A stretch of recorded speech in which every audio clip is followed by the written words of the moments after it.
where the mind is without fear and the head is held high, where knowledge is free.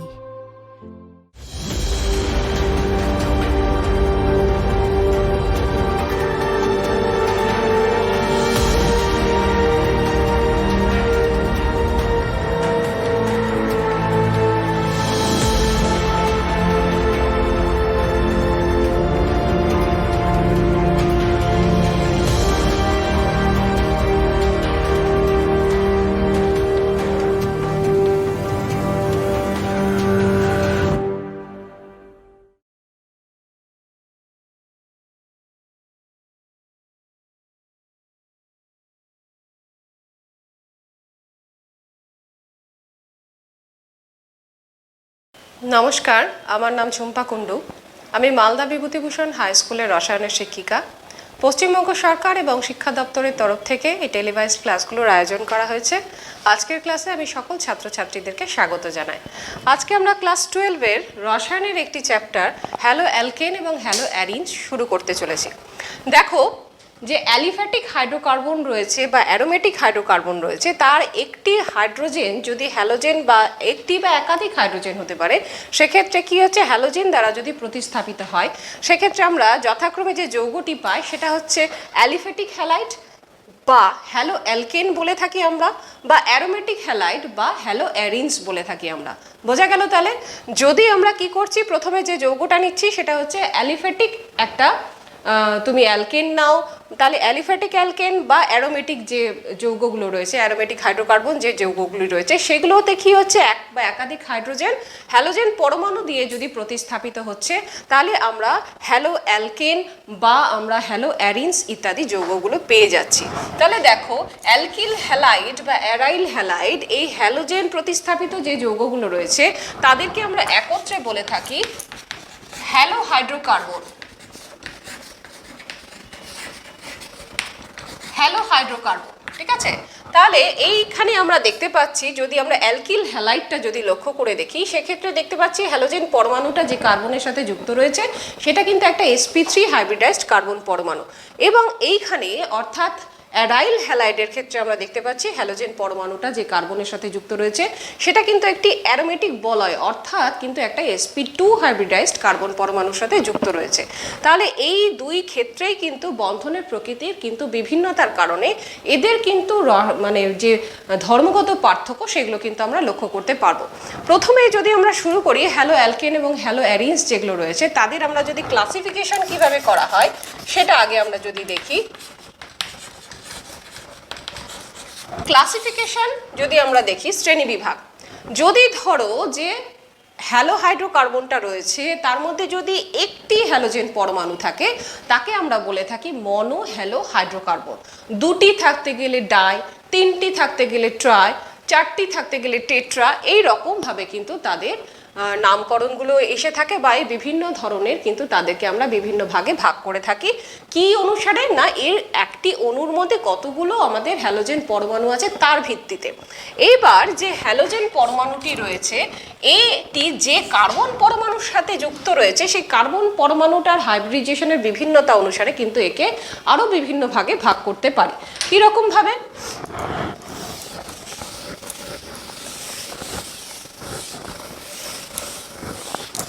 ধরা যাক যে halogen পরমাণুটি যে carbon পরমাণুর সাথে যুক্ত রয়েছে সেটি একটি sp3 হাইব্রিডাইজড কার্বন পরমাণু। বোঝা গেল? তাহলে এই পরিস্থিতিতে যে হ্যালাইডগুলো আমরা পাবো তাদেরকে আমরা মোটামুটি চারটি ভাগে ভাগ করতে পারি। কি কি সেই ভাগগুলো দেখে নিই আমরা। তাহলে যে চারটি ভাগে আমরা ভাগ করতে পারি, তাকে প্রথম ভাগটি হচ্ছে অ্যালকিল হ্যালাইড। Alkyl halide. দ্বিতীয় হচ্ছে অ্যালাইলিক হ্যালাইড।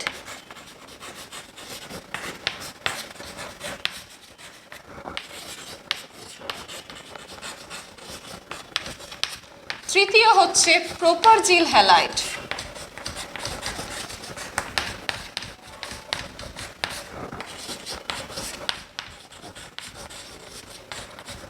এবং চতুর্থত হচ্ছে বেনজাইলিক হ্যালাইড।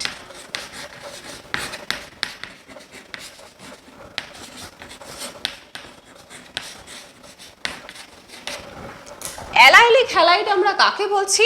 যখন হ্যালোজেন পরমাণুটি একটি অ্যালকিল গ্রুপের সাথে যুক্ত থাকছে, যখন হ্যালোজেন পরমাণুটি একটি অ্যালকিল গ্রুপের সাথে যুক্ত থাকছে তাকে আমরা অ্যালকিল হ্যালাইড বলে থাকছি। সেই অ্যালকিল গ্রুপটা যে কোনো অ্যালকিল গ্রুপ হতে পারে। তাহলে এর সাধারণ যে সংকেত আমরা সেটা কি লিখতে পারি? CnH2n+1 * x আর কি। তাহলে আমরা দেখতে পাচ্ছি এর যে সাধারণ সংকেত হচ্ছে CnH2n+1 x। এক্সটা কিন্তু হ্যালোজেন পরমাণু, অর্থাৎ ফ্লোরিন, ক্লোরিন, ব্রোমিন, আয়োডিন ইত্যাদি। তাহলে এই হচ্ছে অ্যালকিল হ্যালাইডের সাধারণ সংকেতটা যেটা হচ্ছে। এবার এখানে যে কার্বন পরমাণুটার সাথে যুক্ত রয়েছে সেখানে কটি হাইড্রোজেন রয়েছে তার ভিত্তিতে, অর্থাৎ হ্যালোজেন পরমাণুটি সরাসরি যে কার্বন পরমাণুটির সাথে যুক্ত রয়েছে সেখানে কটি হাইড্রোজেন পরমাণু রয়েছে তার ভিত্তিতে একে আমরা প্রাইমারি, সেকেন্ডারি, টারশিয়ারি এই 3 ভাগে কিন্তু ভাগ করতে পারি। কিরকম ভাবে? যদি দুটি হাইড্রোজেন থাকে সেক্ষেত্রে আমরা কি বলবো? সেই হ্যালাইডটাকে আমরা বলে থাকি প্রাইমারি অ্যালকিল হ্যালাইড বা 1 ডিগ্রি অ্যালকিল হ্যালাইড। তারপর যদি একটি মাত্র যদি হাইড্রোজেন যদি থাকে, বাকি হাতগুলোতে যদি কার্বন থাকে, তাহলে তাকে আমরা বলে থাকি সেকেন্ডারি অ্যালকিল হ্যালাইড বা 2 ডিগ্রি অ্যালকিল হ্যালাইড।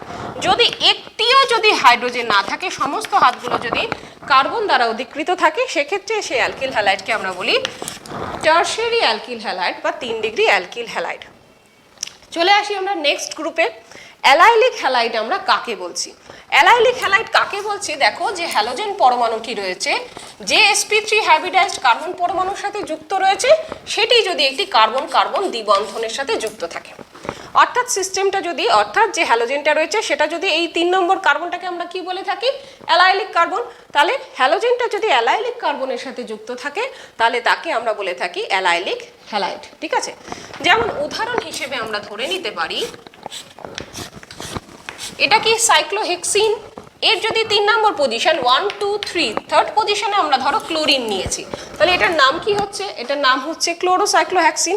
তাহলে ক্লোরোসাইক্লোহেক্সিন যেটা 3 নম্বর পজিশনে রয়েছে, 3 ক্লোরোসাইক্লোহেক্সিন যেটা রয়েছে, দেখো সেটা কিন্তু অ্যালাইলিক পজিশনে কিন্তু ক্লোরিনটা যুক্ত রয়েছে।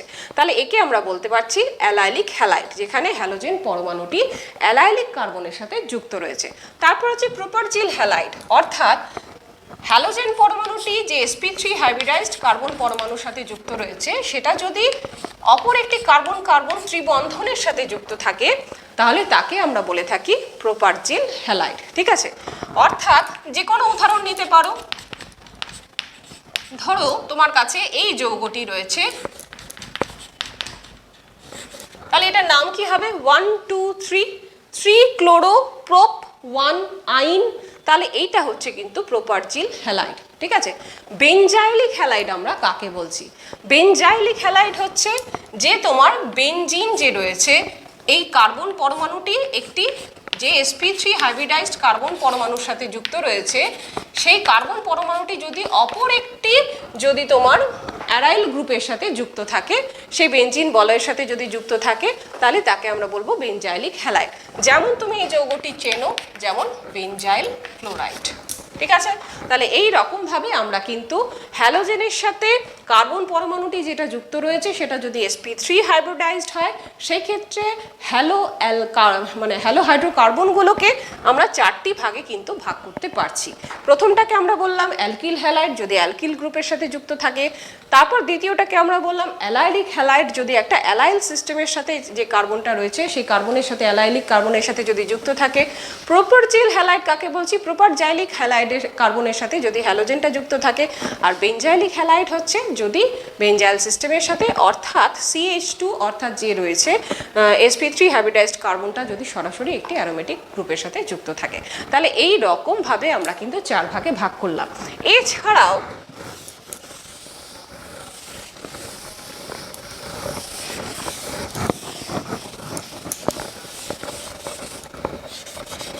ধরো হ্যালোজেন পরমাণুটি যে কার্বনের সাথে যুক্ত রয়েছে সেটা sp2 হাইব্রিডাইজড।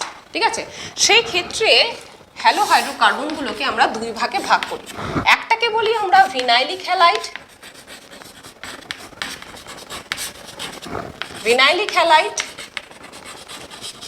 আর একটাকে আমরা বলি অ্যারাইল হ্যালাইড।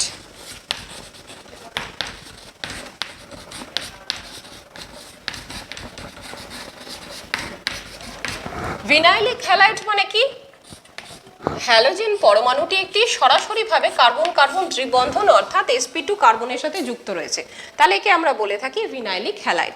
যেমন ভিনাইল ক্লোরাইডের আমরা দেখতে পাই যে হ্যালোজেনটি কি হচ্ছে, ভিনাইল ক্লোরাইড নিচ্ছ তুমি, তাহলে সেক্ষেত্রে আমরা দেখতে পাচ্ছি যে এক্ষেত্রে আমরা দেখতে পাচ্ছি ভিনাইলিক হ্যালাইড তৈরি হয়েছে, এখানটাতে ক্লোরিনটা একটা ভিনাইলিক কার্বনের সাথে যুক্ত রয়েছে। অ্যারাইল হ্যালাইড কি, যেমন ধরো ব্রোমোবেনজিন, ক্লোরোবেনজিন ইত্যাদি বহু উদাহরণ রয়েছে, তাহলে সেক্ষেত্রে আমরা তাদেরকে বলে থাকি অ্যারাইল হ্যালাইড। হ্যালোজেনটা সরাসরি একটি অ্যারোমেটিক বলয়ের সাথে যুক্ত রয়েছে।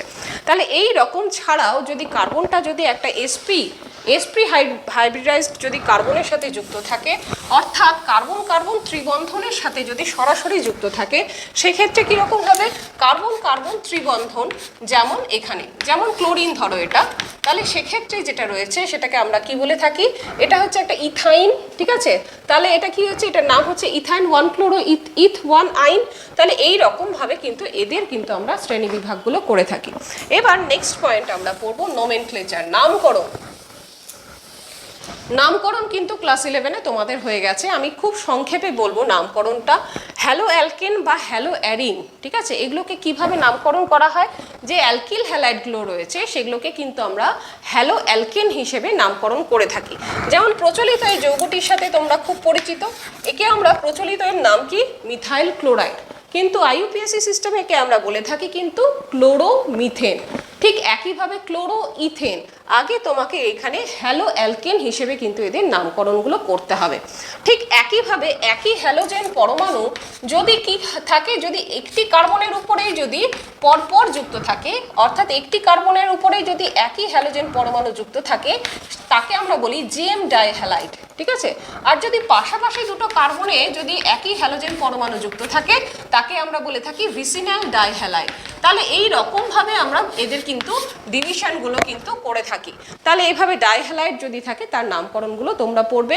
তাহলে এই রকমভাবে নামকরণের পর আমরা আসল যেটা এবার শুরু করতে চলেছি, দেখো যে কার্বন এবং হ্যালোজেন এই বন্ধনের আমরা প্রকৃতি জানবো। কার্বন এবং হ্যালোজেনের এই বন্ধনের যদি আমাদের প্রকৃতি জানতে হয়, তাহলে এখানে আমরা দেখতে পাচ্ছি হ্যালোজেন পরমাণুটির কিন্তু ইলেকট্রোনেগেটিভিটি কার্বনের থেকে অনেকটাই বেশি, তাই বন্ধন গঠনকারী যে এখানে ইলেকট্রন দুটো রয়েছে সেটা অনেকটাই কিন্তু হ্যালোজেন নিজের দিকে টেনে রেখেছে, যার ফলে কি হচ্ছে, এর উপরে কিন্তু আংশিক ঋণাত্মক চার্জ এবং কার্বনের উপরে কিন্তু আংশিক ধনাত্মক চার্জ কিন্তু তৈরি হয়ে যাচ্ছে।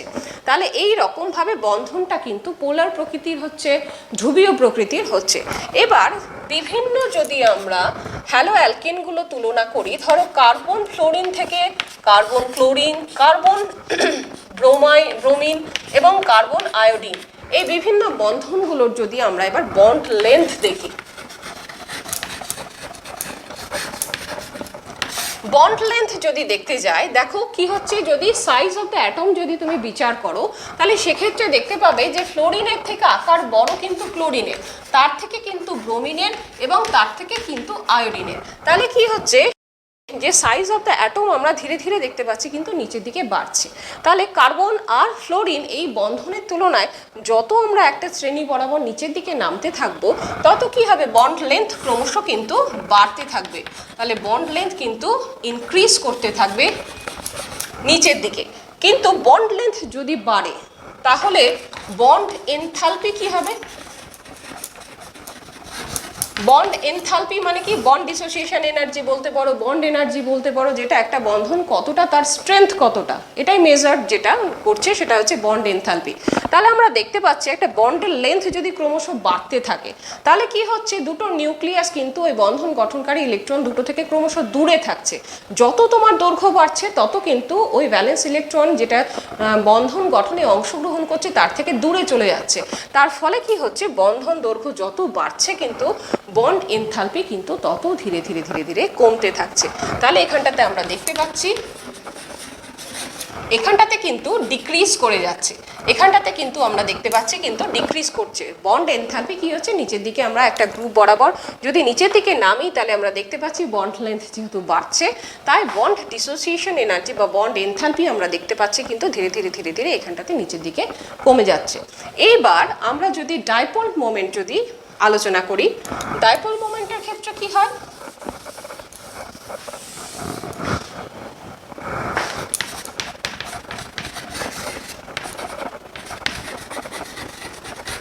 ডাইপোল মোমেন্ট কি পরিবর্তন হচ্ছে আমরা দেখি।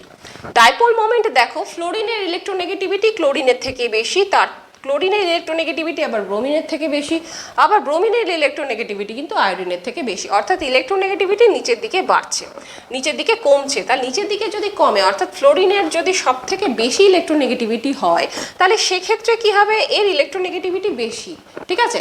তাহলে আমরা দেখতে পাচ্ছি যে এই বন্ধনের ধ্রুবীয়তার পরিমাণও কিন্তু সব থেকে বেশি হওয়ার কথা, কিন্তু বাস্তবে যেটা দেখা যায় যে কার্বন ক্লোরিন বন্ধনের কিন্তু যদি আমরা মিউ নিই, সেই মিউটা কিন্তু কি হয় না, কার্বন যে ফ্লোরিনের যে মিউ তার তুলনায় কিন্তু বেশি হয়। কেন বেশি হয়? উল্টোটাই তো হওয়ার কথা ছিল, কারণ এর ইলেকট্রোনেগেটিভিটি বেশি, তাহলে নিজের দিকে কি বন্ধন গঠনকারী ইলেকট্রন দিকে দুটোকে টেনে লাগবে, তাহলে তার ফলে এর কিন্তু ধ্রুবীয়তা এই বন্ডটার অনেক বেশি হওয়ার কথা ছিল, কিন্তু উল্টোটা কেন হলো? কারণ ডাইপোল মোমেন্ট কিন্তু দেখো ই ইন্টু ডি এই দুটো ফ্যাক্টরের কিন্তু গুণফল, অর্থাৎ আধান এবং ডিস্টেন্স দুটোকে যদি গুণ করো তাহলে কিন্তু ডাইপোল মোমেন্ট পাও। তাহলে সেক্ষেত্রে আধানের পরিমাণ যদিও বেশি ফ্লোরিনের ক্ষেত্রে, কিন্তু সাইজ অফ দ্য অ্যাটম ফ্লোরিনের যদি আমরা দেখি সেটা কিন্তু অনেকটাই কম ক্লোরিনের তুলনায়, যার ফলে এর গুণফলটা কিন্তু কম হয়ে যায়। তাই কার্বন ক্লোরিন বন্ডের যেটা মিউ সেটা কিন্তু বেশি হয় কার তুলনায়, কার্বন ফ্লোরিনের তুলনায়। তাহলে এইভাবে আমরা দেখতে পাচ্ছি যে ডাইপোল মোমেন্টের পরিবর্তন হয়। এই সংক্রান্ত একটি কোশ্চেন রয়েছে, দেখবে যদি তোমার কাছে থাকে ইথাইল ক্লোরাইড, ইথাইল ক্লোরাইড, ঠিক আছে, আর রয়েছে ধরো ভিনাইল ক্লোরাইড, তাহলে সেক্ষেত্রে তুমি কি পরিবর্তন লক্ষ্য করবে মিউ এর? দেখা যাচ্ছে এই দুজনের মিউ যখন তুলনা করা হচ্ছে তখন এরটা অনেকটাই বেশি। কেন বেশি হচ্ছে? কারণ দেখো একটা সিগমা বন্ড যেটা কার্বন এবং ক্লোরিনের মধ্যে রয়েছে, সেই বন্ধন বরাবর আমরা জানি যে ক্লোরিনের ইলেকট্রোনেগেটিভিটি বেশি হওয়ার জন্য সে কি করছে, বন্ধন গঠনকারী ইলেকট্রন দুটোকে নিজের দিকে টানছে। সেটা কি হচ্ছে, এর ক্ষেত্রেও তাই হচ্ছে, অর্থাৎ ইথাইল ক্লোরাইডের ক্ষেত্রেও বন্ধন গঠনকারী ইলেকট্রন দুটোকে ক্লোরিন নিজের দিকে টানছে। কিন্তু সমস্যা হচ্ছে যখন ভিনাইল ক্লোরাইড থাকছে, এর উপর যে লোন পেয়ার অফ ইলেকট্রনগুলো রয়েছে সেগুলো কিন্তু ঠিক বিপরীত দিকে রেজোনেন্সে অংশগ্রহণ করে, যার ফলে কি হচ্ছে, তুমি যে রেজোনেটিং স্ট্রাকচারটা পাচ্ছ, এখানে কি হচ্ছে, ডাবল বন্ড তৈরি হয়ে গেছে, এটা নেগেটিভ হয়ে গেছে, এটা পজিটিভ হয়ে গেছে। তাহলে এই রকমভাবে যে রেজোনেটিং স্ট্রাকচারটা পাচ্ছি, সেখানে আমরা দেখতে পাচ্ছি ইলেকট্রনের ফ্লোটা কিন্তু ঠিক উল্টো দিকে, অর্থাৎ যেদিকে তোমার শক্তিশালী যে ডাইপোল মোমেন্টটা কাজ করছে তার ঠিক উল্টো দিকে কিন্তু ইলেকট্রনের প্রবাহ ক্লোরিন থেকে কিন্তু এই ভিনাইলিক কার্বন উল্টো দিকে কিন্তু আমরা দেখতে পাচ্ছি একটা ইলেকট্রনের প্রবাহ রয়েছে, যার ফলে এর যে ডাইপোল মোমেন্ট হয়, লব্ধি dipole moment, total dipole moment তুমি যদি কাউন্ট করো সেটা কিন্তু লেস দ্যান কার থেকে হয়, ইথাইল ক্লোরাইড, যার মধ্যে কিন্তু ওরকম বিপরীত দিকে কিন্তু ইলেকট্রনের কোনো স্রোত নেই, যার ফলে কিন্তু এর ক্ষেত্রে শুধুমাত্র শক্তিশালী যে আকর্ষণজনিত যে ডাইপোল মোমেন্ট রয়েছে সেটাই কিন্তু কাজ করে। তাই এর ডাইপোল মোমেন্ট কিন্তু এর তুলনায় বেশি হয়। বোঝা গেল? তাহলে এইবার চলে আসি আমরা প্রস্তুতিতে।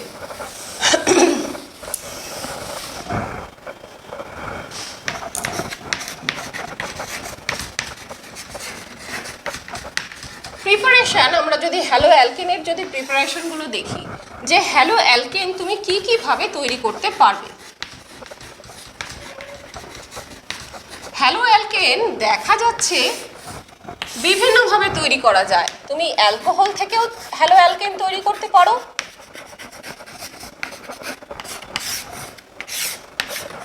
অ্যালকেন থেকেও হ্যালো অ্যালকেন তৈরি করতে পারো, অ্যালকিন থেকে হ্যালো অ্যালকেন তৈরি করা যায়, আবার অপর একটি হ্যালো অ্যালকেন থেকে হ্যালোজেন বিনিময়ের মাধ্যমেও কিন্তু আমরা হ্যালো অ্যালকেন তৈরি করতে পারি। এবং লাস্ট যেটা করি, যে silver salt of carboxylic acid যেটা রয়েছে, silver salt of carboxylic acid থেকেও কিন্তু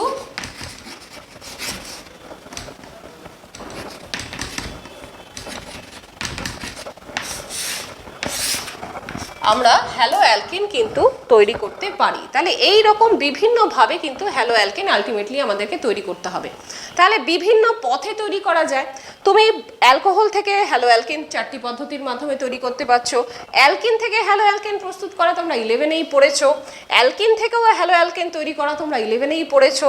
হ্যালো অ্যালকেনে কিভাবে হ্যালোজেনের মানে বিনিময়ের মাধ্যমে অপর একটি হ্যালো অ্যালকেন তৈরি হয় সেটা আমরা এখন দেখব। এবং ঠিক একইভাবে silver salt of carboxylic acid থেকে কিভাবে হ্যালো অ্যালকেন তৈরি করা যায়, যে বিক্রিয়াটাকে হান্স-ডেকার রিঅ্যাকশন বলে, সেটাও কিন্তু আমরা দেখব। তাহলে এই বিভিন্ন ধরনের যে প্রিপারেশনগুলো রয়েছে একে একে আমরা সেগুলো কিন্তু ধীরে ধীরে ধীরে ধীরে শিখব। তাহলে প্রথম যেটা রয়েছে অ্যালকোহল থেকে হ্যালো অ্যালকেন।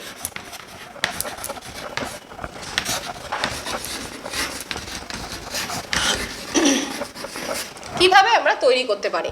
অ্যালকোহল থেকে হ্যালো অ্যালকেন তুমি 4টি ভাবে তৈরি করতে পারো। কি কি সেই পদ্ধতি? প্রথম পদ্ধতি যে তুমি কি করবে, হ্যালোজেন অ্যাসিড যদি নাও, হ্যালোজেন যে অ্যাসিডগুলো রয়েছে সেগুলো যদি তুমি অ্যালকোহলের সাথে যদি রিঅ্যাকশন করাও, যে কোনো একটি অ্যালকোহল নিলে এবং তার সাথে হ্যালোজেন অ্যাসিড একটা যোগ করে দিলে। হ্যালোজেন অ্যাসিড মানে কি রকম? Hydroiodic acid, hydrobromic acid, hydrochloric acid বা হাইড্রোফ্লোরিক অ্যাসিড। এই যে তোমার হ্যালোজেন অ্যাসিডগুলো রয়েছে এরা অ্যালকোহলের সাথে বিক্রিয়া করে এবং অ্যালকোহলের সাথে বিক্রিয়া করার ফলে এখানে কিন্তু অ্যালকিল হ্যালাইড এবং যথারীতি জল তৈরি হয়ে যাবে। তাহলে এখানটাতে আমরা দেখতে পাচ্ছি অ্যালকিল হ্যালাইড তৈরি হচ্ছে। একটা নির্দিষ্ট যদি তুমি অ্যালকোহল স্থির করে নাও, যে কোনো একটা অ্যালকোহল ধরো তুমি ইথানল বা মিথানল কোনো একটাকে কনস্ট্যান্ট ধরে নিচ্ছ, তার সাথে বিভিন্ন রকম যদি তুমি হ্যালোজেন অ্যাসিডগুলো রয়েছে তার যদি রিঅ্যাকশন করাও, সেক্ষেত্রে দেখা যায় যে হাইড্রোয়াইডিক অ্যাসিডের কিন্তু রিঅ্যাক্টিভিটি সব থেকে বেশি। তারপর হচ্ছে হাইড্রোব্রোমিক অ্যাসিড, তারপর হাইড্রোয়াইডিক অ্যাসিড এবং লাস্ট হচ্ছে কিন্তু হাইড্রোক্লোরিক অ্যাসিড এবং লাস্ট হচ্ছে কিন্তু হাইড্রোফ্লোরিক অ্যাসিড। তাহলে এই রকমভাবে কিন্তু রিঅ্যাক্টিভিটিটা ধীরে ধীরে কমতে থাকে। কেন? কারণ একটু আগে আমরা বন্ড লেন্থ দেখলাম, যেহেতু কি হচ্ছে HI অর্থাৎ হাইড্রোয়াইডিক অ্যাসিডের মধ্যে বন্ড লেন্থটা সব থেকে বেশি এবং এর ফলে যে নিউক্লিওফাইলটা তৈরি হয় I- যে হ্যালাইডটা তৈরি হচ্ছে আয়োডাইড, সেটা কিন্তু খুব স্ট্রং নিউক্লিওফাইল হিসেবে কাজ করতে পারে। এটা কিন্তু খুব সহজেই কি করতে পারে, যে ইলেকট্রনগুলো তার মধ্যে রয়েছে এর ইলেকট্রোনেগেটিভিটি খুব কম হওয়ার জন্য খুব সহজেই কিন্তু ডোনেট করতে পারে, অর্থাৎ এটা কিন্তু একটা গুড নিউক্লিওফাইল হিসেবে কিন্তু কাজ করতে পারে। দেখো যে রিঅ্যাকশনগুলো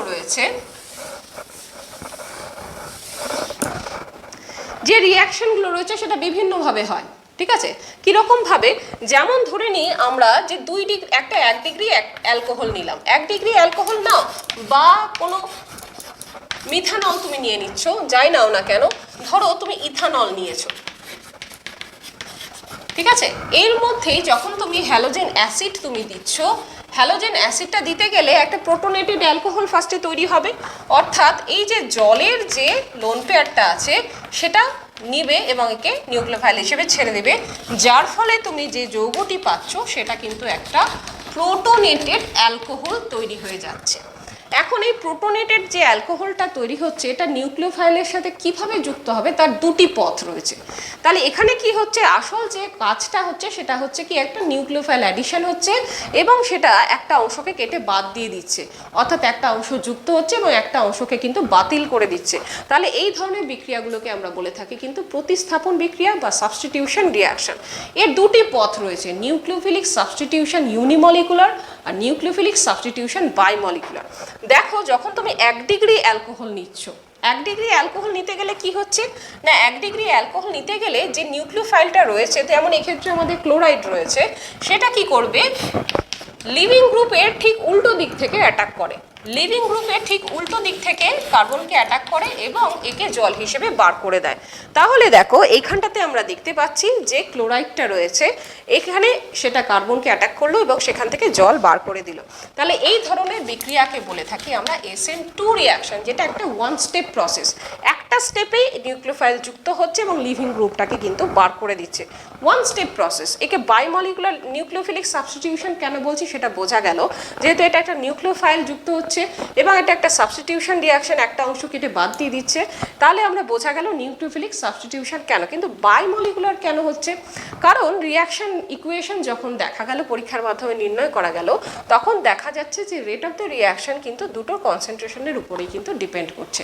এই নিয়ে যখন আমরা কিন্তু হ্যালো অ্যালকেন বা হ্যালো অ্যারিংসের যখন রিঅ্যাকশনগুলো পড়বো তখন কিন্তু সাবস্টিটিউশন রিঅ্যাকশনটা আরও ভালো করে আমাদেরকে পড়বো।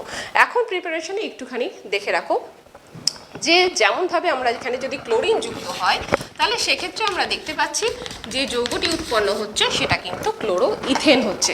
এটা কি প্রক্রিয়ায় হচ্ছে? SN2 মেকানিজমের মাধ্যমে হচ্ছে। এরপর যদি আমরা 1 ডিগ্রি অ্যালকোহলের পরিবর্তে যদি 2 ডিগ্রি অ্যালকোহল নিয়ে থাকি, অর্থাৎ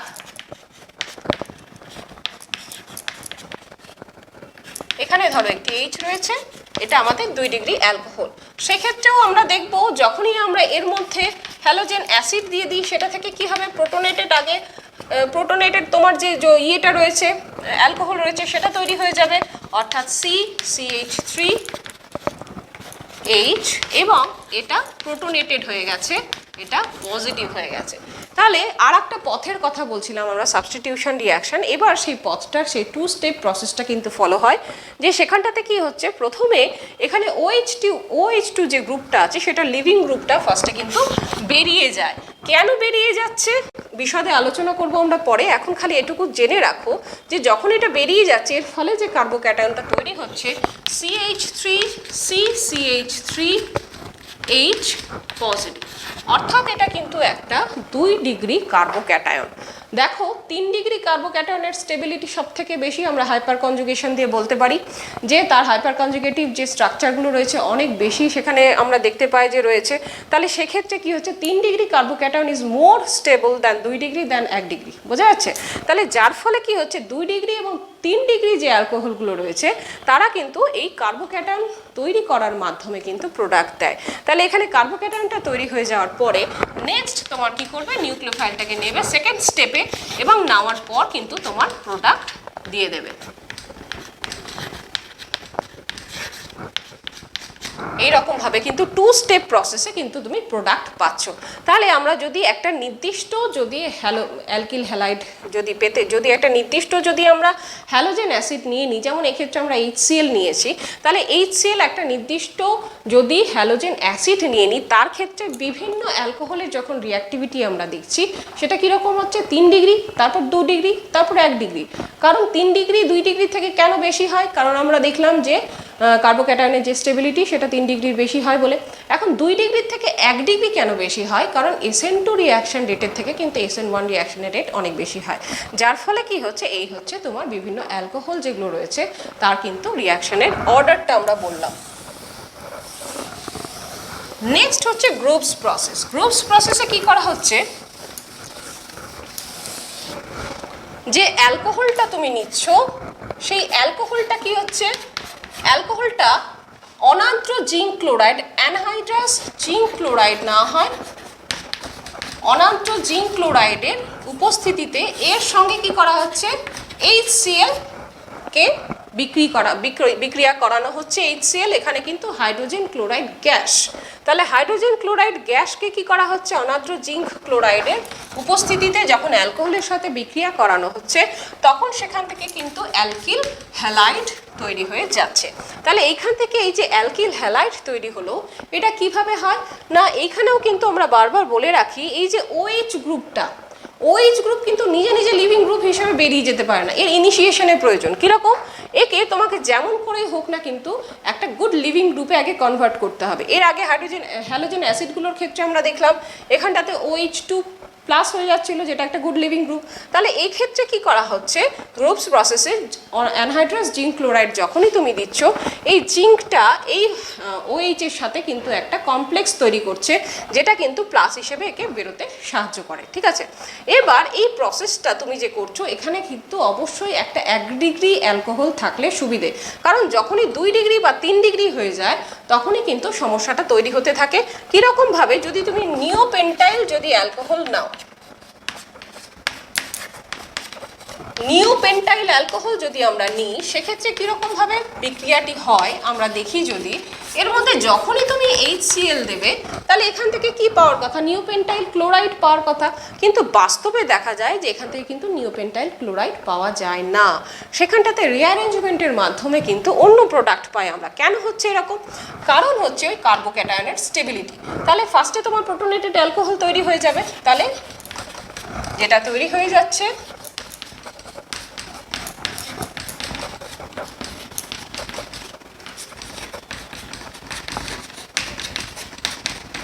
এখানে কিন্তু প্রোটোনেটেড তোমার অ্যালকোহল তৈরি হয়ে গেছে। তাহলে এটা ফার্স্টে বেরিয়ে গেলে যে তুমি কার্বোক্যাটায়নটা পাচ্ছ, সেই কার্বোক্যাটায়নটা যেটা তৈরি হচ্ছে সেটা কি তৈরি হচ্ছে?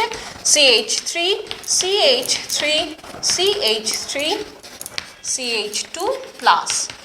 এটা কত ডিগ্রি কার্বোক্যাটায়ন? এটা লক্ষ্য করে দেখো, এটা কিন্তু 1 ডিগ্রি কার্বোক্যাটায়ন। 1 ডিগ্রি কার্বোক্যাটায়ন থেকে আমাদের 2 ডিগ্রি বা 3 ডিগ্রি স্টেবিলিটি যেহেতু অনেকটাই বেশি হয়, তাই কি হয়, এই যে মিথাইল গ্রুপটা রয়েছে, এই মিথাইল গ্রুপটা এই বন্ধন গঠনকারী ইলেকট্রন দুটো নিয়ে কিন্তু শিফট করে যায় এই কার্বনের উপরে, যার ফলে নেক্সট যে তুমি কার্বোক্যাটায়নটা পাও সেটা হচ্ছে CH3 CH3, এইখানটাতে তখন পজিটিভ হয়ে যায় CH2 CH3। এইটা কত ডিগ্রি কার্বোক্যাটায়ন? এটা কিন্তু আমরা দেখতে পাচ্ছি 3 ডিগ্রি কার্বোক্যাটায়ন। তাহলে এর স্টেবিলিটি যেহেতু ওর থেকে অনেক বেশি, এবার এ কিন্তু আমার প্রোডাক্ট দেবে, নিউক্লিওফাইল যুক্ত হবে এবং তার ফলে কি হচ্ছে CH3 CCl CH3 CH2 CH3, অর্থাৎ কি প্রোডাক্ট পাচ্ছ তুমি? 2-chloro 2-methyl butane. এই হচ্ছে কিন্তু নিওপেন্টাইল থেকে যদি ক্লোরিনেশন করি তার ক্ষেত্রে কিন্তু প্রোডাক্ট এইটি পাবে। এইবার এই তো গেল ক্লোরিনেশন। যদি আমরা ব্রোমিনেশন বা আয়োডিনেশন করতে চাই তার ক্ষেত্রে বিক্রিয়াটা আমরা কি করে থাকি দেখো। যদি অ্যালকোহলের সাথে HBr যদি রিফ্লাক্স করা হয়, হাইড্রোব্রোমিক অ্যাসিড নিতে হবে 48% এবং সামান্য পরিমাণে সালফিউরিক অ্যাসিড যদি না হয় গাঢ়, তাহলে সেক্ষেত্রে যেটা তুমি প্রোডাক্ট পাবে সেটা হচ্ছে অ্যালকিল ব্রোমাইড। কিন্তু সমস্যা হচ্ছে এই যে সালফিউরিক অ্যাসিড রয়েছে, তুমি যদি 2 ডিগ্রি বা 3 ডিগ্রি অ্যালকোহল নাও, সেই ক্ষেত্রে কিন্তু সালফিউরিক অ্যাসিড কি করবে, সেখান থেকে এখান থেকে OH রয়েছে, তার পাশের কার্বনে একটা H নেবে এবং দুটো থেকে কিন্তু একটা অণু জল বার করে দিয়ে কিন্তু সেখানে ডাবল বন্ড তৈরি করে দেবে, তার ফলে তুমি অ্যালকিন পেয়ে যাবে। তাই কি করা হয়, 1 ডিগ্রি অ্যালকোহলের ক্ষেত্রে কিন্তু বিক্রিয়াটি সঠিক। তারপরে চলে আসি আমরা যদি আয়োডিনেশনের ক্ষেত্রে যদি দেখি, তাহলে হাইড্রোয়াইডিক অ্যাসিড, এই হাইড্রোয়াইডিক অ্যাসিড যদি তুমি দাও, তার সঙ্গে যদি রিফ্লেক্স করো 57% হাইড্রোয়াইডিক অ্যাসিড না হয়, তার সঙ্গে যদি রিফ্লেক্স করা হয় তাহলে সেখান থেকে কিন্তু অ্যালকিল আয়োডাইড তৈরি হয়ে যায়। এখন এই হাইড্রোয়াইডিক অ্যাসিড না নিয়েও কিন্তু তুমি পটাশিয়াম আয়োডাইড এবং ফসফরিক অ্যাসিড নিতে পারো। তাহলে কি হয়, বিক্রিয়া মাধ্যমে হাইড্রোয়াইডিক অ্যাসিড তৈরি হয়ে যায়। কেন এখানটাতে তো আমরা ফসফরিক অ্যাসিডের বদলে সালফিউরিক অ্যাসিডও নিতে পারতাম, কেন নিই না? কারণ হচ্ছে এই যে সালফিউরিক অ্যাসিড তুমি নিচ্ছ, যখনই বিক্রিয়ার মাধ্যমে হাইড্রোয়াইডিক অ্যাসিড তৈরি হবে, সালফিউরিক অ্যাসিড জারক, তাহলে সেটা কি করবে, একে কিন্তু আয়োডিনে জারিত করে দেয়, যার ফলে কি হয়, সেখান থেকে তুমি প্রোডাক্টই পাবে না। তাই এখানটাতে কিন্তু সালফিউরিক অ্যাসিডের বদলে কিন্তু আমরা ফসফরিক অ্যাসিড ব্যবহার করে থাকি। এইবার আমরা ফসফরাস হ্যালাইড থেকে তৈরি করা দেখব। যে কোনো অ্যালকোহল CH3 CH2OH ইথানল নিলাম আমরা, তার যদি ক্লোরিনেশন ঘটাতে চায় তাহলে ফসফরাসের হ্যালাইডগুলো কিভাবে সাহায্য করে। যদি তার ক্লোরিনেশন ঘটাতে চায় তাহলে তুমি যদি PCl5 অর্থাৎ ফসফরাস পেন্টাক্লোরাইড নিতে পারো, আদারওয়াইজ তুমি ফসফরাস ট্রাইক্লোরাইড নিতে পারো, তাহলে সেখান থেকে কিন্তু তুমি কি পাবে, CH3 CH2Cl অর্থাৎ ক্লোরিনেশন হয়ে যাচ্ছে, ক্লোরো ইথেন তুমি পেয়ে যাচ্ছ। কিন্তু এখান থেকে তার সাথে কিন্তু বাই প্রোডাক্ট হিসেবে ফসফরাস অক্সিক্লোরাইড এবং HClও কিন্তু পাচ্ছ। এখানে যদি ফসফরাস ট্রাইক্লোরাইড যদি তুমি ব্যবহার করো, তাহলে সেক্ষেত্রে প্রোডাক্ট হিসেবে কি পাচ্ছ, ক্লোরোইথেন পাচ্ছ এবং তার সাথে কিন্তু পেয়ে যাচ্ছ ফসফরাস অ্যাসিড। তাহলে এই হচ্ছে তোমার ফসফরাস যে হ্যালাইডগুলো রয়েছে তার সাহায্যে ক্লোরিনেশন আমরা কিন্তু করলাম। ব্রোমিনেশন করতে গেলে তোমাকে কি করতে হবে, এখান থেকে যদি ব্রোমিনেশন করতে হয় তাহলে PbR3 দিতে হবে। তাহলে PbR3 যেটা রয়েছে অর্থাৎ ফসফরাস ট্রাইব্রোমাইড, সেটা কিন্তু একটা অস্থায়ী যৌগ। তাই কি করা হয়, লাল ফসফরাসের সাথে কিন্তু তোমাকে কি করা হয়, ব্রোমিনের রিয়াকশন করিয়ে ডাইরেক্ট কিন্তু PbR3 কিন্তু তৈরি করে নেওয়া হয়। এটা 4। তাহলে এখানে কি হচ্ছে আমরা দেখতে পাচ্ছি, এই রকম ভাবে লাল ফসফরাস থেকে আমরা PbR3 অর্থাৎ ফসফরাস ট্রাইব্রোমাইড আমরা তৈরি করে নিই অন স্পট রিয়াকশন মিডিয়ামের মাধ্যমেই, তার ফলে কিন্তু ব্রোমিনেশন এটা হয়ে যায়। ঠিক একইভাবে আমরা PI3 যদি নিই অর্থাৎ ফসফরাস ট্রাই আয়োডাইড, সেক্ষেত্রেও কিন্তু এই যৌগটা কিন্তু আনস্টেবল, তাই একেও কিন্তু রিয়াকশন মিডিয়ামে তৈরি করা হয়। লাল ফসফরাস নেওয়া হয় এবং তার সাথে আয়োডিনকে যদি আমরা বিক্রিয়া করিয়ে দিই, তার ফলে কিন্তু ফসফরাস ট্রাই আয়োডাইড তৈরি হয়ে যায় এবং এর কিন্তু আয়োডিনেশন সম্ভব হয়। তাহলে এই রকমভাবে ফসফরাস হ্যালাইডগুলোর সাহায্যে কিন্তু আমরা দেখতে পাচ্ছি অ্যালকোহল থেকে কিন্তু আমরা হ্যালো হাইড্রোকার্বন তৈরি করতে পারছি। এবার নেক্সট আরেকটি প্রসেসে অ্যালকোহল থেকে তৈরি করা যায়, খুব গুরুত্বপূর্ণ একটি রিয়েজেন্ট, সেটা হচ্ছে থায়োনিল ক্লোরাইড। যখন তুমি অ্যালকোহল নিচ্ছ, অ্যালকোহলের সঙ্গে যদি তুমি থায়োনিল ক্লোরাইডকে যদি বিক্রিয়া করাও, থায়োনিল ক্লোরাইডকে বিক্রিয়া করালে সেখান থেকে যে প্রোডাক্টটা পাচ্ছ ক্লোরিনেশন হচ্ছে CH2Cl, তাহলে এই ক্লোরিনেশনের সঙ্গে বাই প্রোডাক্ট হিসেবে কিন্তু সালফার ডাইঅক্সাইড পাচ্ছ এবং হাইড্রোজেন ক্লোরাইড পাচ্ছ। এরা দুটোই কিন্তু গ্যাসিয়াস স্টেটে থাকার জন্য এদেরকে কিন্তু খুব সহজে কিন্তু রিয়াকশন মিডিয়াম থেকে আমরা আলাদা করে দিতে পারি, যার ফলে তোমার এক্সপেক্টেড যে প্রোডাক্টটা সেটা কিন্তু ইলটা সেই পরিমাণটা কিন্তু খুব বেশি হবে এবং তাকে খুব বিশুদ্ধ অবস্থায় আমরা পেতে পারি। তাহলে এই রকম বিভিন্ন পদ্ধতির মাধ্যমে আমরা কিন্তু অ্যালকোহল থেকে আমরা কিন্তু হ্যালো অ্যালকেন কিন্তু তৈরি করে থাকি। নেক্সট যে পয়েন্টটাতে আমরা চলে যাব, অ্যালকেন থেকে হ্যালো অ্যালকেন আমরা কিভাবে তৈরি করি। অ্যালকেন থেকে হ্যালো অ্যালকেন আমরা কিভাবে তৈরি করে থাকি। অ্যালকেন যেমন তুমি নিয়ে নিলে হচ্ছে মিথেন, তাহলে এটা তোমরা জানো বিক্ষিপ্ত সূর্যালোকের উপস্থিতিতে কিভাবে তৈরি হচ্ছে না, এখান থেকে কিন্তু 4টি হ্যালো অ্যালকেনের আমরা মিক্সচার পেয়ে যাই। রিয়াকশনটা কিন্তু থামে না, যদি এর মধ্যে ক্লোরিন দাও তাহলে এখান থেকে methyl chloride, methylene chloride, chloroform এবং কার্বন টেট্রাক্লোরাইড কিন্তু একসাথে তৈরি হয়ে যাচ্ছে 4টি প্রোডাক্ট। যদি তুমি প্রোডাক্টটাকে যদি একটাই পেতে চাও অর্থাৎ মিথাইল ক্লোরাইড পেতে চাও, সেক্ষেত্রে কিন্তু মিথেনকে কিন্তু প্রচুর বেশি পরিমাণে নিতে হবে কার তুলনায়, ক্লোরিনের তুলনায়। তার সঙ্গেও কিন্তু আমরা দেখি এক্সপেক্টেড যে রেজাল্টটা সেটা কিন্তু ভালো নয়। পরীক্ষাগার প্রস্তুতিতে তাই কিন্তু এই পদ্ধতিটি কিন্তু অবলম্বন করা হয় না, কারণ এই যে 4টে তুমি হ্যালো অ্যালকেনস পাচ্ছ এদের বয়লিং পয়েন্ট কি থাকে, খুব কাছাকাছি থাকে, তাই এদেরকে কিন্তু ফ্র্যাকশনাল ডিস্টিলেশনের মাধ্যমে পৃথক করা খুব অসুবিধাজনক। তাই এইভাবে কিন্তু রিয়াকশনটা হয় বটে, কিন্তু সেটাকে কিন্তু পরীক্ষাগারে বা ল্যাবরেটরিতে তৈরি করার জন্য ব্যবহার করা মুশকিল হয়। তাহলে এবার আমরা যদি এই অংশটা দেখেছো যে এর মেকানিজম এবং এর সংক্রান্ত যা কিছু সব কিন্তু তোমরা 11-এ পড়েছো, যে আমরা জানি যে হ্যালোজেনের ফার্স্ট ক্লিভেজ হয়, তারপর সেটা ফ্রি র্যাডিক্যাল যে সাবস্টিটিউশন রিয়াকশন তার মাধ্যমে কিন্তু আমাদের যে অ্যালকিল হ্যালাইডটা রয়েছে সেই প্রোডাক্টটা দেয়। কিন্তু এখন যদি হ্যালোজেনগুলো রয়েছে সেগুলো যদি নন ইকুইভ্যালেন্ট হয়, যে অ্যালকেনটা রয়েছে তার মধ্যে যদি একাধিক নন ইকুইভ্যালেন্ট যদি হাইড্রোজেন যদি থাকে, এটার নাম প্রোপেন। তাহলে এখানটাতে আমরা দেখতে পাচ্ছি এর সাথে যদি ক্লোরিনকে রিয়াকশন করানো হয় তাহলে তুমি কিন্তু 2 রকমের প্রোডাক্ট পাচ্ছ। একটা হচ্ছে CH3 CH2 CH2Cl, আর একটা প্রোডাক্ট যেটা পাচ্ছ সেটা হচ্ছে CH3 CH bond Cl bond CH2 CH3। তাহলে এই রকমভাবে কিন্তু আমি দুখানা প্রোডাক্ট পাচ্ছি, যেখানে দেখতে পাচ্ছি ক্লোরিন অণুটা, ক্লোরিন যে পরমাণুটা রয়েছে সেটা একবার 1 নম্বর কার্বনের সাথে যুক্ত হয়ে প্রোডাক্ট দিতে পারে, আবার কখনো বা 2 নম্বর কার্বনের সাথেও কিন্তু যুক্ত হয়ে প্রোডাক্ট দিতে পারে। এই যেহেতু রিয়াকশনটা ফ্রি র্যাডিক্যাল সাবস্টিটিউশনের মাধ্যমে হয়, কিভাবে হয় সেটাও কিন্তু তোমরা দেখেছো। ফার্স্টে ক্লোরিনের কি হয়, বিভাজন হয়ে যায়।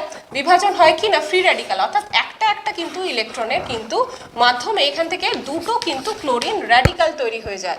এখন ব্যাপারটা হচ্ছে যদি তুমি এই প্রোডাক্টটা তৈরি করতে চাও, সেখান থেকে যে তুমি র্যাডিক্যালটা পাচ্ছ সেখানটাতে কি র্যাডিক্যালটা পাচ্ছ CH3 CH2 CH2 এই র্যাডিক্যালটা পাচ্ছ, ঠিক আছে।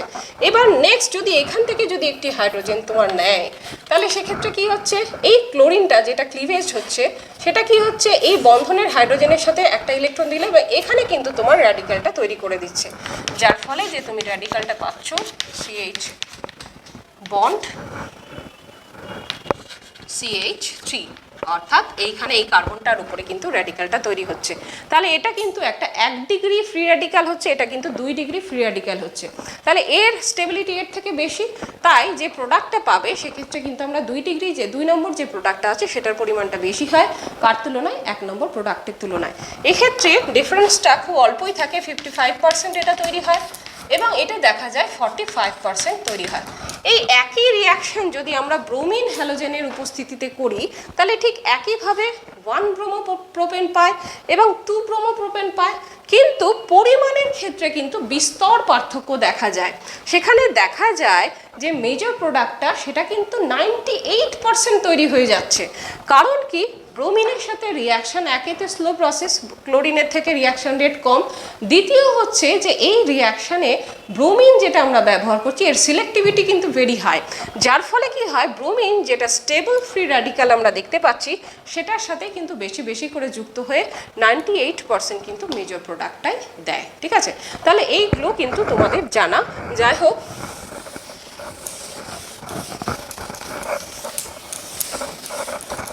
অ্যালাইলিক বা বেঞ্জাইলিক পজিশন থেকে যদি হাইড্রোজেন সরানো সম্ভব হয় সেই ক্ষেত্রে অ্যালাইলিক বা বেঞ্জাইলিক হাইড্রোজেন যেগুলো রয়েছে সেগুলো কিন্তু খুব মানে সক্রিয় হাইড্রোজেন থাকে। কারণ কি, এই হাইড্রোজেনগুলোর অপসারণের মাধ্যমে যে ফ্রি র্যাডিক্যালটা তৈরি হয় সেই ফ্রি র্যাডিক্যালটা কিন্তু রেজোনেন্সের মাধ্যমে কিন্তু স্টেবিলিটি লাভ করতে পারে। কী রকমভাবে, আমরা যদি বেঞ্জাইল, এটার নাম কি টলুইন, টলুইন যদি থাকে, ধরো এখানটাতে তুমি ক্লোরিন দিয়েছো, ঠিক আছে, ক্লোরিন যদি দাও তাহলে সেক্ষেত্রে কি হবে, এখান থেকে CH2Cl, এখানটাতে কি হয় CH2 আর একটা হাইড্রোজেন ধরো এখানেই রয়েছে, আমরা আলাদা করে লিখলাম। এই বন্ডটার ফার্স্টে কি হচ্ছে, ক্লিভেজ হয়। ক্লিভেজ হওয়ার পরে এটা কি হচ্ছে, একটা হাইড্রোজেন এর সাথে এই বন্ধনটা HCl তৈরি হয়ে যায়, আর এখানে তোমার কিন্তু ফ্রি র্যাডিক্যালটা তৈরি হয়ে যাচ্ছে। এইখানে তৈরি হওয়া ফ্রি র্যাডিক্যালটা কিন্তু রেজোনেন্সের মাধ্যমে খুব ভালোভাবে কিন্তু স্টেবিলিটি লাভ করতে পারে। এখানে কিন্তু তোমার একটা ফ্রি র্যাডিক্যাল তৈরি হয়েছে। তাহলে এইটা কি করে ভাঙছে, এটা এখানে এলো, এটা হাফ ইলেকট্রন, এগুলো হাফ অ্যারো দিয়ে আমরা দেখাই, সেক্ষেত্রে কিন্তু এই কার্বনটার উপরে এবার ফ্রি র্যাডিক্যাল তৈরি হয়ে গেল। তাই রেজোনেটিং যে স্ট্রাকচারটা পাচ্ছ তুমি, এইখানে ফ্রি র্যাডিক্যাল, এখানে ডাবল বন্ড CH2 বন্ড, তাহলে এই যে আবার ফ্রি র্যাডিক্যালটা পাচ্ছ সেটা কিন্তু আবার কিন্তু ডাবল বন্ড তৈরি হলো, এখানে কিন্তু এবার ফ্রি র্যাডিক্যালটা তৈরি হয়ে যাচ্ছে। তাই আরেকটা রেজোনেটিং যে স্ট্রাকচার তুমি পাচ্ছ সেই স্ট্রাকচারটাতে কি হচ্ছে, এখানে ফ্রি র্যাডিক্যালটা তৈরি হচ্ছে, এখানে ডাবল বন্ড রয়েছে, এখানে ডাবল বন্ড রয়েছে, এখানে ডাবল বন্ড CH2 থাকছে। ঠিক একইভাবে কি হচ্ছে, আবার যদি একে যদি ঘোরে হাফ করে তাহলে এখানে হচ্ছে এবং ফ্রি র্যাডিক্যাল কিন্তু এবার এইখানে তৈরি হচ্ছে, যার ফলে রেজোনেন্সের মাধ্যমে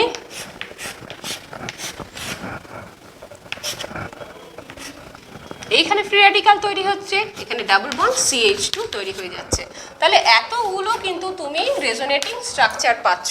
তাহলে বুঝতেই পারছো যে একটা বেঞ্জাইলিক পজিশনে যদি ফ্রি র্যাডিক্যাল তৈরি হয় সেটা কিন্তু রেজোনেটিং স্ট্রাকচার কতগুলো হচ্ছে এবং তার স্টেবিলিটি কত বেশি হতে পারে। তাই যখনই তুমি এর মধ্যে ক্লোরিন দিচ্ছ সেটা কিন্তু আর কখনোই বেঞ্জিন রিংয়ের মধ্যে প্রবেশ না করে যদি বেঞ্জাইল পজিশনটাতে যদি তোর কার্বনটা যেটা রয়েছে তার সাথে যদি হাইড্রোজেন থাকে, আগে কিন্তু সেই হাইড্রোজেনটাকে রিপ্লেস করে, সেখানে আগে প্রতিস্থাপন বিক্রিয়া হয় এবং যার ফলে তুমি এখান থেকে যে প্রোডাক্টটা পাবা, একমাত্র প্রোডাক্ট যেটা পাবা সেটা কিন্তু হচ্ছে বেঞ্জাইল ক্লোরাইড। বোঝা গেছে? ঠিক একইভাবে ভিনাইলের ক্ষেত্রেও তাই হয়।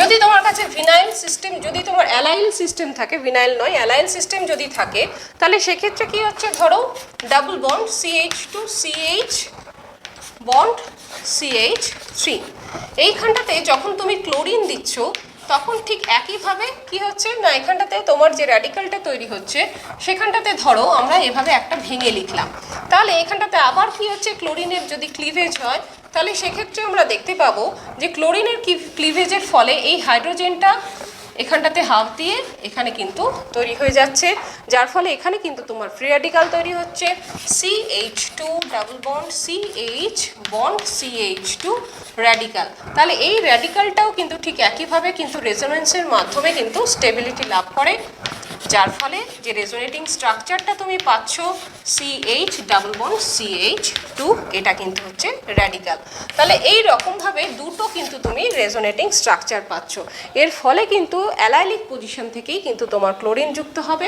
যদিও হাই টেম্পারেচারে রিয়াকশনটা কিন্তু হয়, সেক্ষেত্রে কি হচ্ছে ক্লোরিনের সাথে এখান থেকে তুমি কিন্তু এই অ্যালাইলিক পজিশনে কিন্তু ক্লোরিন যুক্ত হয়ে যায়।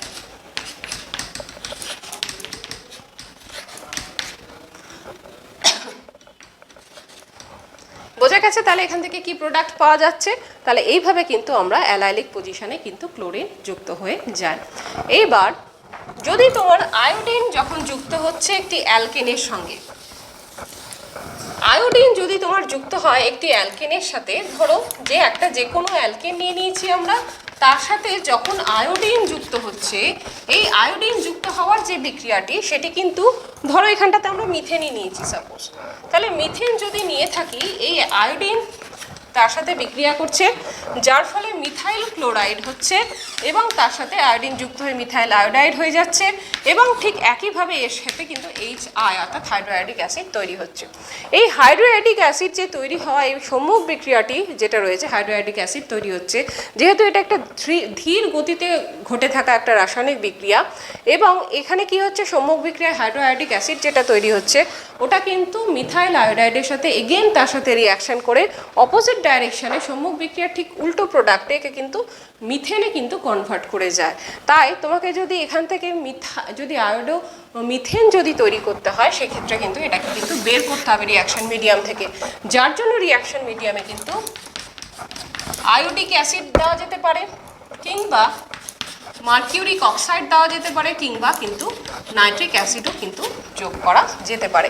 তাহলে সেক্ষেত্রে কী হবে, HI এর সাথে যুক্ত হয়ে গিয়ে তাকে আয়োডিন হিসেবে কিন্তু তাড়িয়ে দেয়, যার ফলে কিন্তু আমি প্রোডাক্ট পেতে থাকবো, সম্মুখ দিকে বিক্রিয়াটা কিন্তু শিফট করে যাবে। এবার ফ্লোরিনেশন যদি রিয়াকশনটা ঘটানো হয়, ফ্লোরিনেশনের অ্যালকেনের ফ্লোরিনেশন হতে গেলে কি হয়, সেটা একটা বিস্ফোরণ সহ কার্বন কার্বন বন্ধন কিন্তু ভেঙে যায়।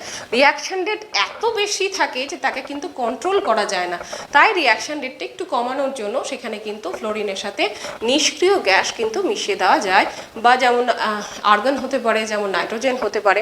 এখন দেখতে পেলাম তাহলে আমরা যদি একটা নির্দিষ্ট অ্যালকোহল দেখি, তার নির্দিষ্ট যদি অ্যালকেন দেখি, তার সাথে বিভিন্ন হ্যালোজেনের যে রিয়াকশন রেটগুলো আমরা দেখলাম, ফ্লোরিন তো বিস্ফোরণ সহ বিক্রিয়া করছে, এর রেট সব থেকে বেশি, তারপর হচ্ছে ক্লোরিন, তারপর ব্রোমিন, তারপর হচ্ছে আয়োডিন। তাহলে এই রকমভাবে অ্যালকেনগুলো থেকে কিন্তু আমি অ্যালকিল হ্যালাইড তৈরি করতে পারছি। এবার যদি আমি অ্যালকেন থেকে তৈরি করা হয়ে গেছে আমাদের, যদি আমরা অ্যালকিন থেকে হ্যালো অ্যালকেনগুলো যদি তৈরি করতে চাই তাহলে কিভাবে করি, অ্যালকিন থেকে আমি হ্যালো অ্যালকেন তৈরি করব। ঠিক আছে, যে কোনো অ্যালকিন নিয়ে আমরা, যেমন ধরো আমি প্রোপিন নিলাম, এই রিয়াকশন কিন্তু খুব ভালো করে তোমাদের ক্লাস 11-এ একদম বিভিন্ন উদাহরণ দিয়ে মেকানিজম দিয়ে মার্কভ-নিকভ অ্যাডিশন, অ্যান্টি মার্কভ-নিকভ অ্যাডিশন খুব ভালো করে কিন্তু ক্লাস 11-এ কিন্তু হয়ে গেছে। তাহলে এখানে আমরা যদি HCl যদি অ্যাড করে দিই তাহলে এখান থেকে আমি দুই রকমের অ্যালকিল হ্যালাইড পাচ্ছি। কীরকম, একটা হচ্ছে CH3CH2CH2Cl, এটা একটা প্রোডাক্ট, তার সাথে কিন্তু CH3CHCl এই প্রোডাক্টটাও কিন্তু পাচ্ছি। এবার মার্কভ-নিকভ অ্যাডিশন আমাদেরকে কিন্তু এই রিয়াকশন থেকে বলে দেয় যে কোনটা মেজর প্রোডাক্ট হবে আর কোনটায় বা মাইনর প্রোডাক্ট হবে।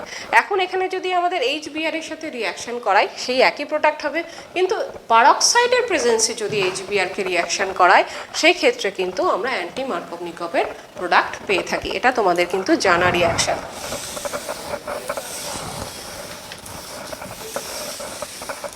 এখন অ্যালাইলিক পজিশনে যদি তোমাকে হ্যালোজিনেশন যদি ঘটাতে হয় তাহলে কি করবে তুমি, অ্যালাইলিক পজিশনে একটা রিয়াকশন একটু আগেই আমরা দেখলাম, যদি তোমার CH3 bond CH double bond CH 2 যদি এটা প্রোপিন থাকে, ঠিক আছে, তার যদি হ্যালোজেনেশন তুমি অ্যালাইলিক পজিশনে ঘটাতে চাও তাহলে কিন্তু ভেরি হাই টেম্পারেচারের প্রয়োজন হয়। তার সাথে তুমি ক্লোরিন দেবে এবং তার ফলে কিন্তু অ্যালাইলিক পজিশনে কিন্তু ক্লোরিন প্রবেশ করে গিয়ে তোমার প্রোডাক্ট দেবে। ব্রোমিনের ক্ষেত্রেও তাই একই রকমভাবে অ্যালাইলিক পজিশনে কিন্তু পাওয়া যায়, কিন্তু তার ক্ষেত্রে কিন্তু ভেরি হাই টেম্পারেচার আমাদেরকে ইউজ করতে হয়। তাহলে খুব সুবিধাজনক দুটো রিয়েজেন্ট রয়েছে অ্যালাইলিক পজিশনে ব্রোমিনেশনের জন্য এবং অ্যালাইলিক পজিশনে ক্লোরিনেশনের জন্য। অ্যালাইলিক পজিশনে যদি ব্রোমিনেশন খুব সহজে ব্যবহার করতে হয় তাহলে তোমাকে এন ব্রোমোসাক্সিনামাইড ব্যবহার করতে হয়, NBS বলি আমরা সংক্ষেপে। তাহলে CH2 সেটা কি জিনিস? এই হচ্ছে আমাদের এন ব্রোমোসাক্সিনামাইড। এই যে ব্রোমিনটা রয়েছে এ কি করে, এই অ্যালাইলিক পজিশনে কিন্তু প্রবেশ করে এবং এখান থেকে একটা হাইড্রোজেনকে কিন্তু রিপ্লেস করে দিতে পারে, যার ফলে তুমি যে প্রোডাক্টটা পাবে সেটা কিন্তু এই অ্যালাইলিক পজিশনে ব্রোমিন প্রবেশ করার পর CH double bond CH2 allylic পজিশনে কিন্তু ব্রোমিনেশন ঘটায়, তার জন্য হাই টেম্পারেচারের প্রয়োজন হয় না। দ্বিতীয়ত অ্যালাইলিক পজিশনে যদি ক্লোরিনেশন ঘটাতে হয় তাহলে কিন্তু তোমাকে সালফিউরিল ক্লোরাইড দিতে গেলেই এই অ্যালাইলিক পজিশনে কিন্তু কম টেম্পারেচারে তুমি কিন্তু এখানটাতে আমাদের প্রোডাক্ট যেটা অ্যালাইলিক পজিশনে ক্লোরিনেশন সেই প্রোডাক্টটা কিন্তু পেয়ে যায়।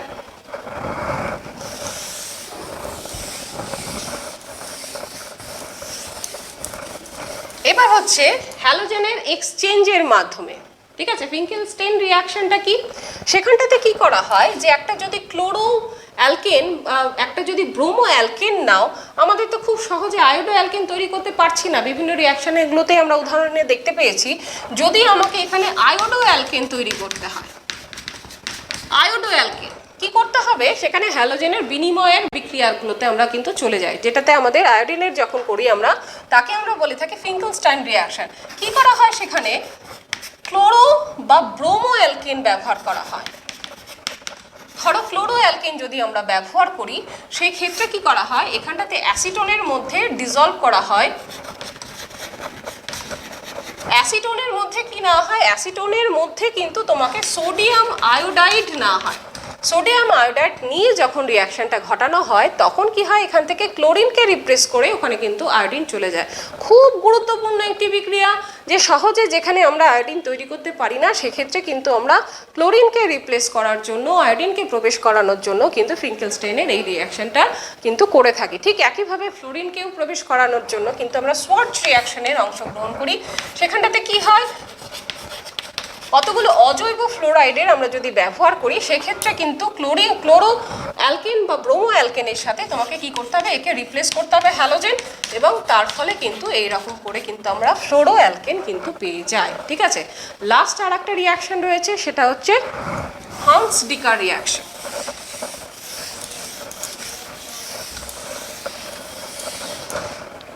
হান্স-ডিকার রিঅ্যাকশন কি করা হয়, আগেই বলেছিলাম আমাদের silver salt of carboxylic acid নিতে হবে। তাহলে যে কোনো কার্বক্সিলিক অ্যাসিড, ধরো অ্যাসিটিক অ্যাসিডের আমরা সিলভার সল্টটা নিচ্ছি। সিলভার সল্ট নিয়ে তাকে কি করা হয়, কার্বন টেট্রাক্লোরাইড যে দ্রাবকটা রয়েছে তার মধ্যে দ্রবীভূত করা হয় এবং ব্রোমিন অ্যাড করা হয়। কারণ এই প্রসেসে হান্স-ডিকার রিঅ্যাকশনের সব থেকে ভালো রেট যেটা দেয় সেটা কিন্তু ব্রোমিনেশন রিঅ্যাকশনটা রেট কিন্তু সব থেকে বেশি। এর ফলে কি হয়, ব্রোমো মিথেন পাই বা ব্রোমো অ্যালকেন পাই, তার সাথে কার্বন ডাইঅক্সাইড এবং এখনও আমাদের সিলভার ব্রোমাইড তৈরি হচ্ছে। তাহলে আমরা দেখতে পাচ্ছি যে হ্যালো অ্যালকেন যেটা তৈরি হচ্ছে বা ব্রোমো অ্যালকেন যেটা তৈরি হচ্ছে সেটাতে কিন্তু একটা কার্বন কি হচ্ছে, সেখান থেকে কমে যাচ্ছে। তাই কোথাও যদি তোমাদের প্রিপারেশনের ক্ষেত্রে কোথাও যদি কার্বন সংখ্যা কমাতে হয় তখন কিন্তু মাথাতেই হান্স-ডিকার রিঅ্যাকশনটার কথা অবশ্যই আনবে। কিন্তু এই প্রসেসে যদি তুমি ক্লোরিনেশন করাও তার কিন্তু রেট কিন্তু ভালো হয় না। আয়োডিনেশন করতে গেলেও সমস্যা হচ্ছে, এখানে কিন্তু এস্টার তৈরি হয়ে যায়। তাই সব থেকে ভালো যে রেটটা দেয় সেটা হচ্ছে কিন্তু ব্রোমিনেশন রিঅ্যাকশন। এরপর আমাদের ভৌত ধর্ম আজকে একটুখানি পড়ে রাখি আমরা, কারণ রাসায়নিক ধর্মটা শেষ করতে কিন্তু অনেকটাই আমাদের প্রয়োজন হবে নেক্সট ডেতে। তাহলে দেখো আমরা একটুখানি ভৌত ধর্মটা যদি এর পড়ে নিই, হ্যালো অ্যালকেনগুলো যে রয়েছে, ঠিক আছে, হ্যালো অ্যালকেনগুলো যে কোনো জৈব যৌগ নাও অজৈব যৌগ নাও প্রত্যেকেরই আমি দুই ধরনের ধর্ম দেখে থাকি, দুই ধরনের প্রপার্টিজ রয়েছে। একটা হচ্ছে তার বাহ্যিক ধর্মগুলো, যেটাকে আমরা ফিজিক্যাল প্রপার্টিজ বলে থাকি, ভৌত ধর্ম বলে থাকি। আর একটা হচ্ছে যে সে বিভিন্ন কিভাবে রাসায়নিকভাবে বিভিন্ন অন্যান্য যৌগগুলোর সাথে বিক্রিয়া করছে, সেটা হচ্ছে তার রাসায়নিক ধর্ম। তাহলে প্রথম যে আমরা দেখি ভৌত ধর্মগুলোর মধ্যে, ভৌত ধর্মগুলোর প্রথমে যদি আমরা ভৌত অবস্থা যদি দেখি,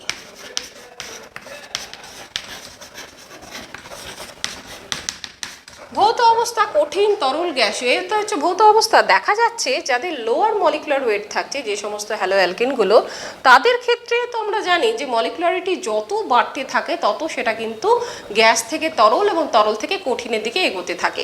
কি হচ্ছে, যখন তোমার মিথাইল আয়োডাইডকে যদি তুমি শুধু বাদ দাও, তাহলে অধিকাংশ যে লোয়ার মলিকুলার ওয়েট যে অ্যালকিল হ্যালাইডগুলো রয়েছে সেগুলো কিন্তু সব গ্যাসীয় অবস্থায় থাকে। মিথাইল আয়োডাইড এবং তারপরে কিন্তু সমস্ত তোমার C18 পর্যন্ত যারা, তারা কিন্তু তরল অবস্থায় থাকে, এবং তার থেকে যেগুলো উচ্চতর অ্যালকিল হ্যালাইড রয়েছে তারা কিন্তু কঠিন অবস্থায় থাকে। এই হচ্ছে ভৌত অবস্থা। যদি আমরা বর্ণ দেখি, এদের কিন্তু নির্দিষ্ট কোনো রকম বর্ণ থাকে না, এটা বর্ণহীন হয়। কিন্তু ব্রোমো অ্যালকেন বা আয়োডো অ্যালকেনগুলোকে যখনই সূর্যের মধ্যে আমরা নিয়ে চলে আসি, তখন কি হচ্ছে, খুব সহজেই কিন্তু বন্ডটা ক্লিভেজ হয়ে যায় এবং সেখান থেকে আয়োডিনগুলো বেরিয়ে যায়, যার ফলে সেগুলো বেগুনি কালার, কোনো ক্ষেত্রে অন্য একটি কালার পেয়ে থাকি। যার ফলে আমরা দেখতে পাচ্ছি যে অধিকাংশ এর কিন্তু হ্যালো অ্যালকেনগুলো কালারলেস হয়, কিন্তু ব্রোমো অ্যালকেনগুলো বা আয়োডো অ্যালকেনগুলো যদি আমরা আলোতে রেখে দিই, সেক্ষেত্রে কিন্তু আমরা রঙিন যৌগ পেয়ে থাকি। এই গেল বর্ণ। গন্ধ যদি আমরা দেখি, নির্দিষ্ট কোনো রকম গন্ধ নেই, কিন্তু যদি আমরা যে লোয়ার যে মলিকুলার ওয়েট, যেমন ক্লোরোফর্মের আমরা দেখেছি যে লোয়ার মলিকুলার ওয়েট হ্যালো অ্যালকেনগুলো রয়েছে, তার ক্ষেত্রে কিন্তু সুমিষ্ট গন্ধ রয়েছে। দ্রাব্যতা, যে মেইন পয়েন্টটা তোমাদের আজকে পড়তে হবে, দ্রাব্যতা এবং ভৌত ধর্মের মধ্যে গুরুত্বপূর্ণ যেটা রয়েছে সেটা হচ্ছে, এক হচ্ছে দ্রাব্যতা, এটা খুব ভালো করে পড়বে, এবং তার সাথে কিন্তু স্ফুটনাঙ্ক, গলনাঙ্ক, এই দুটো জায়গা কিন্তু খুব ভালো করে পড়তে হবে। দ্রাব্যতা মানে কি, কোন দ্রাবকে তুমি একে দ্রবীভূত করতে পারবে। দেখো, আমরা জানি যে হ্যালোজেনের সাথে যে কার্বনের বন্ধনটা রয়েছে সেটা পোলার প্রকৃতির হয়, তাই তো, যে এটা ডেল্টা নেগেটিভ হয়, এটা ডেল্টা পজিটিভ হয়। তাই যদি হয়, তাহলে একে কিন্তু জলে আমরা দ্রবীভূত করতে পারি কি? দেখা যায় এটা কিন্তু জলের সাথে যেহেতু হাইড্রোজেন বন্ধন গঠন করতে পারে না, তাই জলে দ্রবীভূত হয় না। কিন্তু অ্যালকোহল, ইথার বা বেঞ্জিন, এগুলো যৌগে কিন্তু সহজেই দ্রবীভূত হয়। কেন দ্রবীভূত হতে পারছে না জলের মধ্যে? কারণ এর মধ্যে আমরা এটা দেখছি ডেল্টা নেগেটিভ হয়েছে, এটা ডেল্টা পজিটিভ রয়েছে। পাশে যে কার্বন যে যৌগটি রয়েছে সেটাও এটা delta positive, delta negative x যেটা রয়েছে সেটা ডেল্টা নেগেটিভ রয়েছে। তাহলে এদের মধ্যে কিন্তু একটা ডাইপোল অ্যাট্রাকশন ফোর্স কাজ করছে। তার সঙ্গে জলের অণুগুলোর মধ্যে তো আমরা জানি ভালো করে যে তাদের মধ্যে হাইড্রোজেন বন্ধন কাজ করে। তাহলে এই হাইড্রোজেন বন্ধন এবং এর মধ্যে ডাইপোল অ্যাট্রাকশন ফোর্স রয়েছে, একে যদি তোমার দ্রবীভূত করতে হয় তাহলে কি করতে হবে? এর সাথে কি করতে হবে না, যে হাইড্রোজেন এটা এক্স ডেল্টা নেগেটিভ হচ্ছে, তাহলে এখানে ডেল্টা পজিটিভ যে রয়েছে ধরো জল, সেখানটাতে আমরা দেখতে পাচ্ছি যে তার সাথে কিন্তু একটা ডাইপোল অ্যাট্রাকশন তৈরি হতে পারে। কিন্তু এটা সম্ভব হয় না কেন?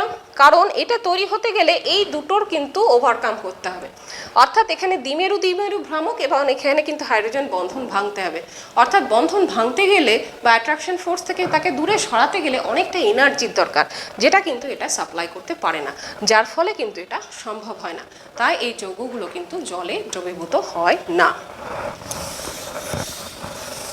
যদি স্ফুটনাঙ্ক এবং গলনাঙ্ক দেখি, বয়লিং পয়েন্ট এবং যেটা গলনাঙ্ক এবং স্ফুটনাঙ্ক যদি আমরা লক্ষ্য করে দেখি, তাহলে সেক্ষেত্রে আমরা দেখতে পাবো যে যত আমাদের মলিকুলার ওয়েট বাড়তে থাকে তত কি হয় না, এদের মলিকুলার ওয়েট বাড়ার সাথে সাথে কি হয়, যে স্ফুটনাঙ্ক এবং গলনাঙ্ক কিন্তু ধীরে ধীরে বাড়তে থাকে।